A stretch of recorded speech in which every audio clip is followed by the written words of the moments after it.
বিধানসভা নির্বাচনের আগে দাবি পৃথক রাজ্যের। গোর্খাল্যান্ডের পর এবার কামতাপুর।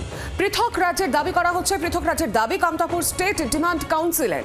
দাবি আদায়ে 15 ফেব্রুয়ারি রেল রোকো কর্মসূচির ডাক দেওয়া হয়েছে। আর এই দাবি মানা না হলে উত্তরবঙ্গে বিজেপিকে হারানোর হুঁশিয়ারি। গোর্খাল্যান্ডের পর এবার কামতাপুর। পৃথক রাজ্যের দাবি স্টেট ডিমান্ড কাউন্সিলের।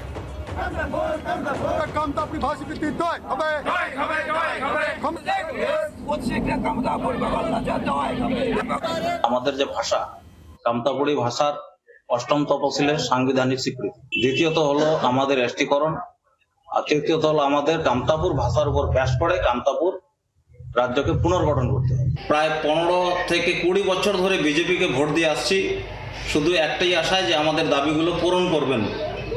তো যাই হোক, যেভাবে টালবাহানা শুরু করেছে, যদি এই বিধানসভার মধ্যে আমাদের দাবি পূরণ না হয় তাহলে আগামী বিধানসভায় আমরা 80টার মতো এমএলএ সিট এবং 15টার মতো এমপি সিট আমরা হারাতে বাধ্য হব।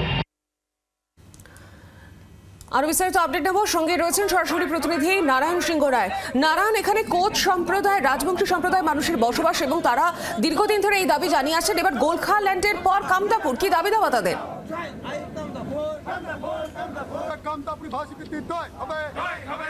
একেবারেই দেখো, তবে সর্বপ্রথম বলে রাখি, সবসময় বিধানসভা বা লোকসভা ভোট আসলেই কিন্তু তাদের এই দাবিটা আরও ভোটের আগে জোরালো হয়। আর সেই মোতাবেক আসছে বিধানসভা 26-এর যে বিধানসভা, ঠিক তার আগে পুনরায় আবার কিন্তু এই দাবিতে তারা জোরালো হলো।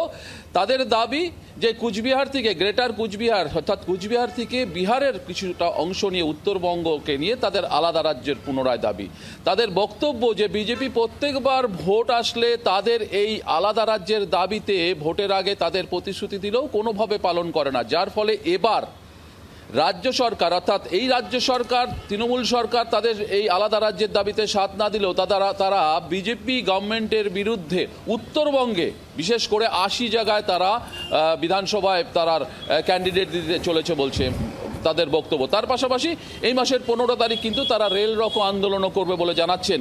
তবে বলে রাখি, এই আন্দোলন অর্থাৎ এই যে সবসময় বিধানসভা বা লোকসভা ভোট আসলে ঠিক তার আগে একদিকে যেমন গোর্খাল্যান্ডের দাবি শোনা যায়, পাশাপাশি এই যে কেপিপি অর্থাৎ কামতাপুরীর এই লিবারেশন এই পার্টির যে দাবি অর্থাৎ আলাদা রাজ্যের দাবি, যা নিয়ে কিন্তু তারা সোচ্চার হয়। যদিও এই বিষয়কে আমল দিতে শাসক দল যেমন একদিক দিয়ে নারাজ, তারা এই বিষয় নিয়ে কোনো মন্তব্য করছেন না, কিন্তু বিজেপির মন্তব্য তাদের এই যে দাবি, এই দাবিকে নিয়ে তারা কিছুটা হলেও তাদের বিরুদ্ধে কিন্তু সুর নরম করছে এবং বিজেপির পক্ষ থেকে যারা জানানো হচ্ছে যে যা বলবে সেন্ট্রালের যারা পদাধিকারী আছে তারা বলবে। কিন্তু এখানকার বিধায়ক তথা শঙ্কর ঘোষের বক্তব্য অনুযায়ী তাদের উত্তরবঙ্গ থেকে তারা বিজেপি বিধায়ক শঙ্কর ঘোষ তিনি কি বলেছেন এই গোটা বিষয় নিয়ে?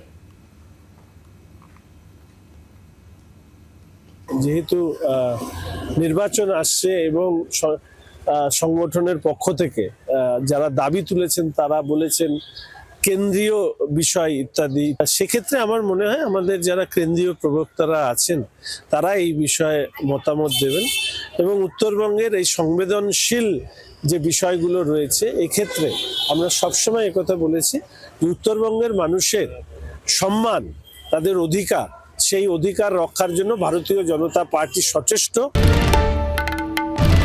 বাংলার আওয়াজ, বাঙালির আবেগ, জি 24 ঘন্টা।